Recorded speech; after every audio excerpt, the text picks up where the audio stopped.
and they hand you one of these, a bulletin. And printed on this bulletin is our mission statement, our vision statement, our purpose statement, and our core values.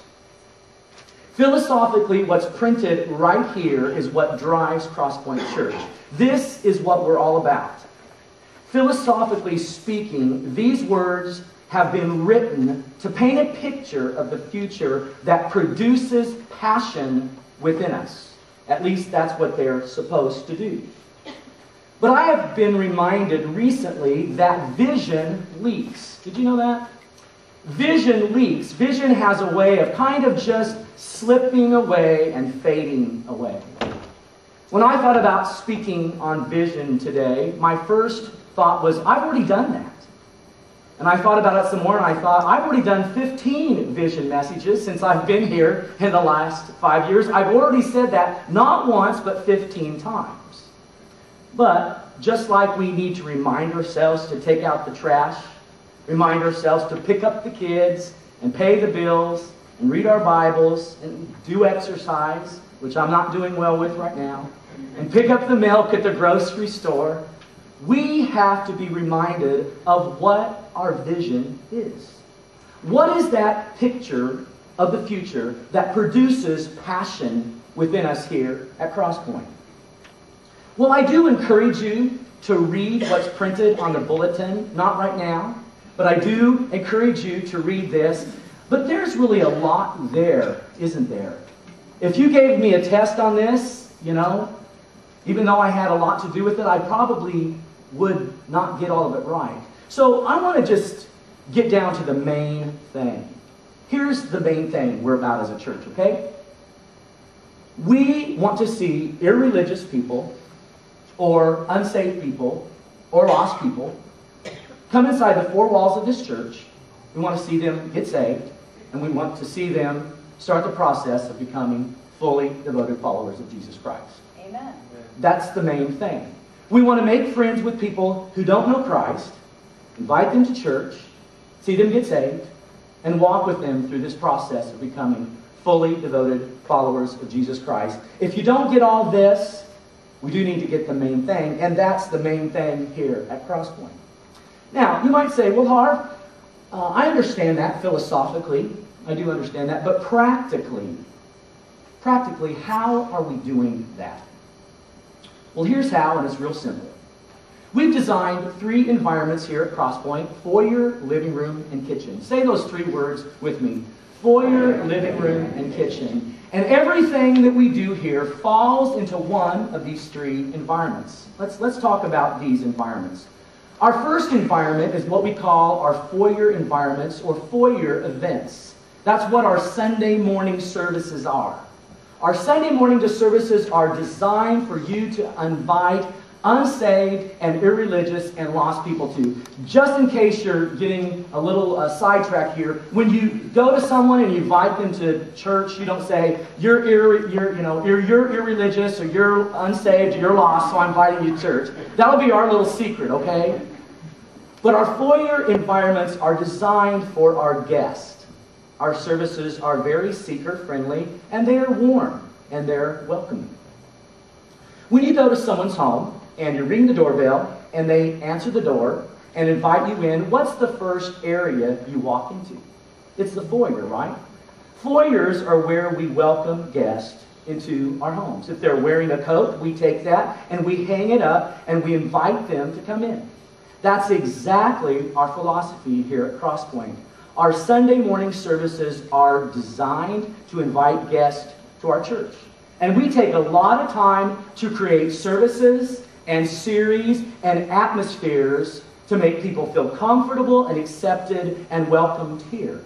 Many of you here this morning could affirm that that's true because you're new at the church. And you're here because the very first time that you walked into this building, you felt love and warmth and acceptance. Now, if you're still a little bit nervous about inviting friends to church, I do understand that.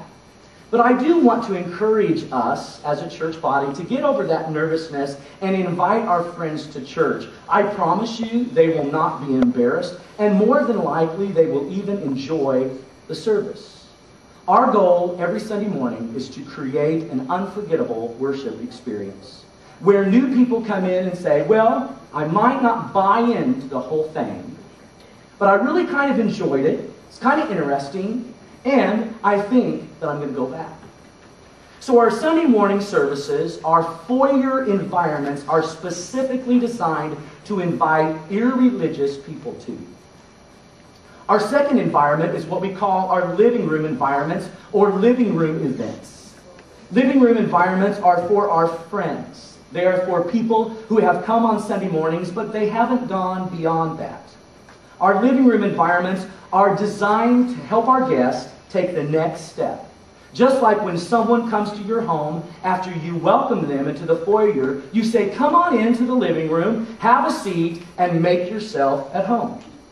Presently, in our living room environments, we offer Dave Ramsey's Financial Peace University. If you haven't gone through FPU, I want to encourage you to do that. You can get some great help with your finances, and you can also get to know some people here at Crosspoint Church. We also have a Membership 101. This is a one-time 3-hour class on Saturday morning with me. It's an introduction into Crosspoint Church. It's a great bridge between Sunday morning attenders and life groups. If you haven't gone through Membership 101 and you'd like to know a little bit more about Crosspoint, I'd like to let you know we're offering a class coming up here Saturday, February 21st from 9 to noon. I encourage you to come out and be a part if you haven't done that. We are also beginning a brand new living room event called Starting Point. This is a 10-week commitment to be a part of a group that will meet on Sunday nights at Brent and Amy Williams' home. It will start after Easter, and it's for people who are relatively new to Crosspoint and are not presently involved in a life group. So I'd like to give you a nice nudge towards that. We'll give you more information on that later. Our third environment is what we call our kitchen table environment. And our kitchen table environments are for family. This is where life change happens. And I just want to be real honest and upfront with you this morning. This is the win for us here at Crosspoint. This is the goal that we have for everyone who comes to this church, because it's at the kitchen table where we have a chocolate chip cookie or a chocolate chip muffin, my favorite, and a cup of coffee, and we kick off our shoes and we really get to know one another, and we talk about what's really going on in our spiritual lives.